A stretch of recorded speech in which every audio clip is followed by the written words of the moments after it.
NIO stock is down big. All the Chinese stocks in absolute free fall, down, down, down.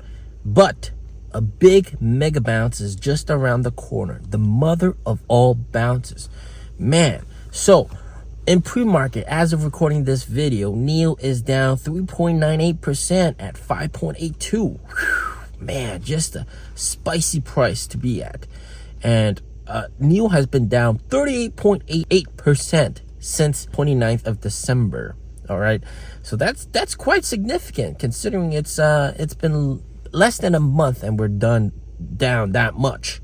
Now, Expo pre-market down 7.26% at 8.94. Li Auto down 4.89% at 26.86 a share. So obviously NIO was actually down the least in percentage wise compared to these guys, but nonetheless, it's just a brutal situation. And if we look at the Shanghai Stock Exchange composite, this day like shareholders, investors got slaughtered here in China, man. Down 2.68% for the whole entire composite at 2,751 RMB. That's crazy, all right? But I'm telling you, the bottom is very, very close. We are very oversold, both on the for the Chinese stock market, Shanghai Stock Exchange. The bottom is right in sight, all right? So right now we're at 2,756. I think the bottom is at 2,690 with that downtrend line, which I've highlighted before. And this, I think, is the absolute bottom. We've been like selling off for so long. It's time for a bounce very soon, and I believe this will hold up, in my opinion.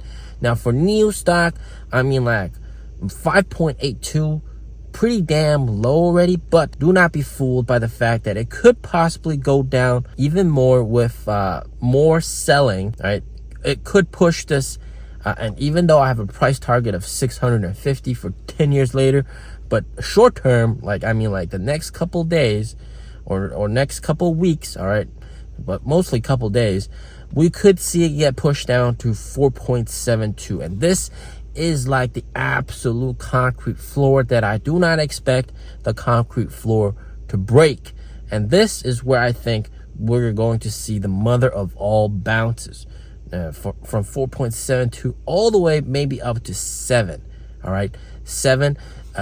It'll be interesting to see if we break above 7 with that bounce, but it seems like that would be the area to go for. So 4.72, sort of the absolute floor, and then about 7 as the ceiling. We might rocket above the ceiling, but this is what I'm looking at right now, to be honest with you guys. Okay, so what is NIO doing here in China to boost sales? Because remember, low sales numbers really exacerbate selling and makes people more fearful, all right?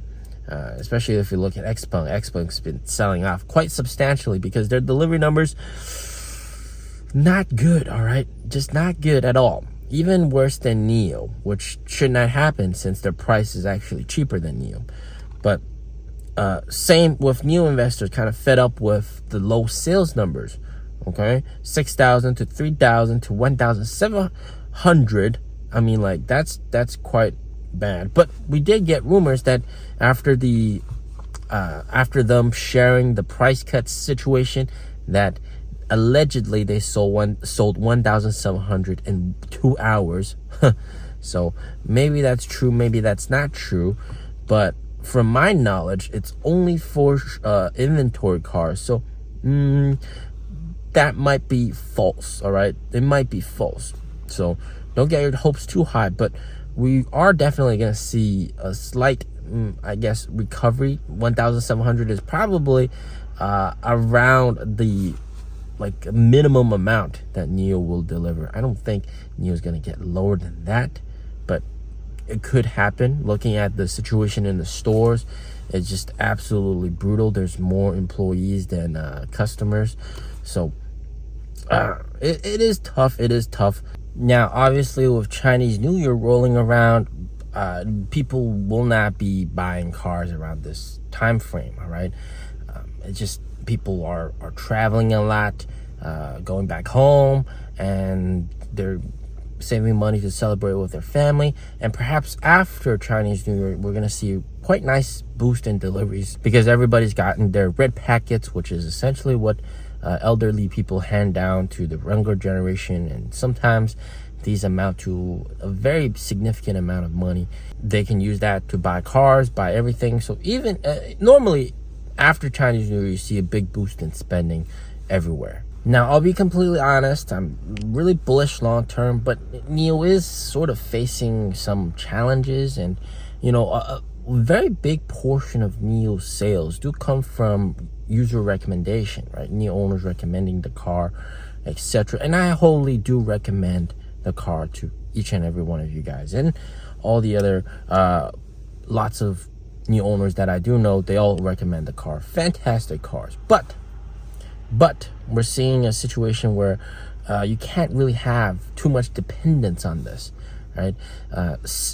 NIO told me 70% of NIO's sales comes from this, right? Essentially, user recommendation. But what happens if you go against the interest of some of these NIO owners and perhaps they stop recommending the car? Have you ever thought about that? This is something that NIO is facing right now, which I'll be very honest with you guys. There's so many groups out there. Backstab Group A, Backstab Group B, and then Backstab Group. Just all this kind of bullshit stuff, all right?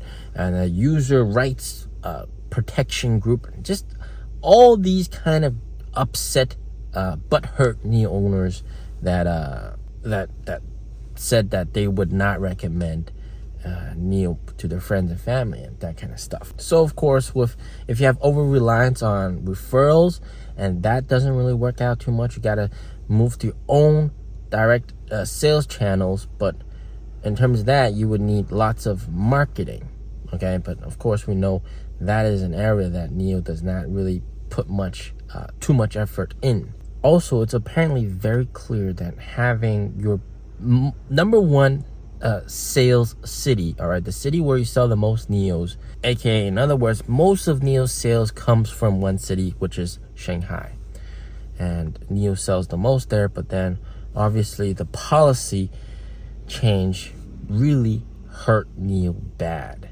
okay?